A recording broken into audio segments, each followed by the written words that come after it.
Hey everyone, welcome back to the channel. Today I'm diving into something that's not just fascinating, but also incredibly impactful for anyone who dabbles in the stock market.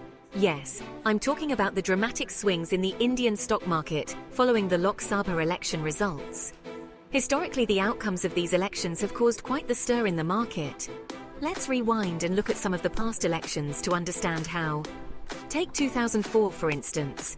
The Nifty plummeted by over 12% on the day the election results were announced. It was a shocker for many investors, but here's where it gets interesting. Despite that initial drop, the Nifty actually rebounded strongly in the days that followed. Now, fast forward to 2019. The scenario was a bit different. There was a modest dip on the result day, yes, but what followed was a gradual recovery, and eventually the market trended positively over the next few days. This shows a pattern of initial volatility, followed by a generally optimistic outlook. Why does this happen, you ask? Well, it's all about investor sentiment and market speculations. Elections bring about political stability, or sometimes the lack of it, and can indicate a continuity or change in economic policies. Markets respond to this. Investors try to predict the market's direction based on who wins and their anticipated policies. So what should you as an investor take from this?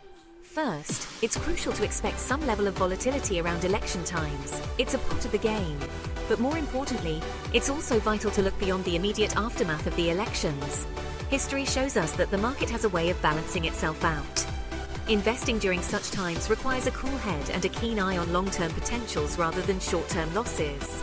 Always remember, the market is like a roller coaster, and elections are just one of those big loops. Strap in, stay prepared, and maybe, just maybe, you'll find a way to turn these swings to your advantage.